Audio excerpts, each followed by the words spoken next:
Turning to our top story today, polling stations have opened across Syria for an election.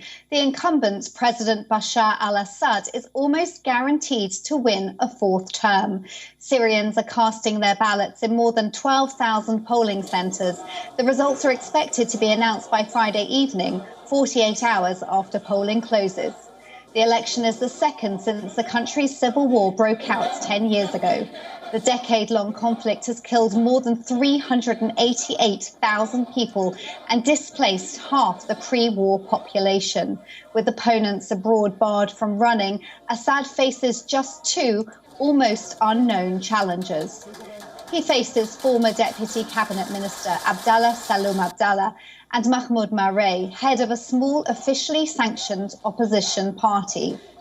Syria's ministry said that 18 million Syrians at home and abroad were officially eligible to vote, but the actual number of voters would likely be smaller. Assad has ensured that no voting would take place in swathes of territory outside his control.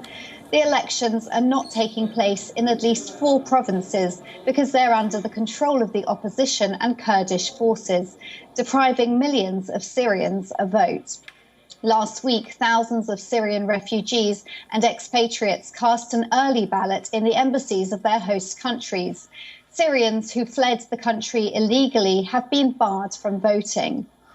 The war-battered country is mired in an economic crisis. More than 80% of the population lives below the poverty line, and the Syrian pound has plunged in value against the US dollar. Inflation has skyrocketed, and for a significant proportion of the population, their employment barely brings enough to buy food. Subsidized food has become a lifeline for many. Assad, a 55-year-old ophthalmologist by training, was first elected in 2000 after the death of his father, Hafez, who had ruled Syria for 30 years. He is running for a fourth 7-year term. He recently released hundreds of longtime supporters, from judges to civil servants, who were arrested earlier this year in a crackdown to silence critics. Assad has all but crushed the insurgency in Syria with the aid of Russia and Iran. The US, Germany and other European countries have slammed the election and called it a sham orchestrated by Assad. The Biden administration has said it will not recognize the result of Syria's presidential election unless the voting is free, fair and supervised by the United Nations. Syria has been engulfed in a bloody civil war since 2011, when anti-Assad rebels took up arms against the government amid pro-democracy protests during the Arab Spring. The Syrian armed forces have managed to regain control of most of the country over the past decade. Hundreds of thousands of Syrians have died since the 2011 uprising, and millions have fled the country. We're joined now by Syrian journalist Kholoud Helmi, joining us live from Istanbul. Hi, Kholoud. Welcome to WION. We'll start off with the Syrian president. In 2013, Assad secured 89% of the vote, and this time too, he seems poised to secure a victory. Will this win strengthen his position, and how do you see Russia's role? First of all, we Syrians are positive that Assad is going to secure a win-win. I mean, he's going to win, like, by default, because we know that since the days of his late father, when they started to do the elections, you don't need to go vote, but everyone votes for Assad, and it's going to be the case for now. But the dummy is that he added 2 competitors for presidency this time, and they are just appointed by the regime, which we believe that this is going to happen and no one is going to win but Bashar al-Assad. The role of Russia is very supportive. They have been supporting Assad since end of 2014, early 2015, where the Russian jets participated with the Syrian regime with killing hundreds of thousands of Syrian people, and they forced them to leave their countries and hometowns. And up till now, they are still supporting Assad to stay in power. They are vetoing every decision taken by the international community, and this is how they are keeping Assad in power. The vote has been dismissed as a sham by the opposition and Western countries. How do you see the legitimacy of the polls? they are illegitimate. And I will bring personal examples, some examples from me personally, and another two examples from my two close friends who are displaced by the regime, and now they are expelled outside the country. So first of all, my brother has been detained since May 2012. And he was a very promising young guy. He was doing his master's degree in macroeconomics. But since May 2012, he was forcibly disappeared by the regime. And up till now, we don't know where he is, if he is alive or dead. And we are waiting aimlessly for him to be released, or to know if he is alive, to keep on waiting, or if he is dead, to include him in our prayers. If Assad remains in power for another 4 years election, which is the fourth in row, I have no hope that my brother is going to be released from detention centers. I have no hope if I am going to know where he is.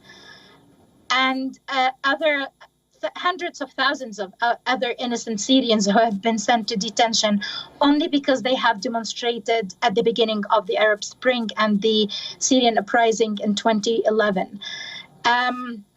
So this is on the personal level. I am on the blacklist of the Syrian regime because I have started a newspaper with my friends back in 2011, and we started to oppose the regime and tell the international community what is going on. And I can't be back to Syria, and I have never been back to Syria since 2013, and I don't think that I'm going to be back home anytime soon. Another friend who has been detained by the regime for almost 2 years, and now she is in the UK, and she is hardly recovering from all the traumas inflicted on her. She literally told me that if Assad wins, then it means that there are another 7 years that I have no hope to see my family even. And another friend from Douma, who was the last city that was forcibly evicted by the regime in 2018. And now she is also in the UK. She's been accepted by Achieving Scholarship. She's moved to London. She said that I am burning from inside because Assad and his wife Asma al-Assad, they have voted in Douma, challenging the people, telling them that, especially for those who remained in Syria, if you open your mouths, you will face the same things, or the same destiny that happened to the people of Douma. They're demolished. And this is so worrying for the people inside Syria that they cannot even resist and say no. And they will never be able to say no for the coming 7 years even. Such a difficult situation. What does this election mean to the 18 million Syrians, with 11 million driven from their homes or killed in the conflict? It means that we are let alone, or we're let down, to be honest, if I may use this word. I know that Biden's administration, they said that it's illegitimate. The UK government, they said that it's illegitimate. But beyond this, no one is taking any serious step. So everyone in the international community, they say that it's illegitimate, but no one is taking any action, which means that by default, it's legitimate for Syria, and he is going to be the president for another 7 years. What does it mean is that we are frustrated. For us who were expelled outside the country, we have no hope to return back. And for those who are stuck inside Syria, it means that they can't ever breathe.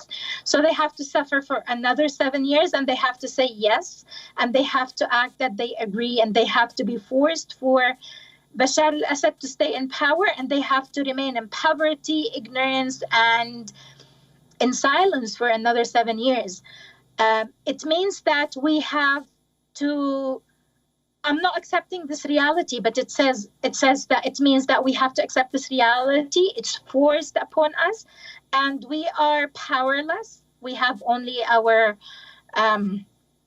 we only have the power to speak up instead of those who are locked down inside Syria. But it means nothing in reality. In practice, in politics, in political terms, it's nothing.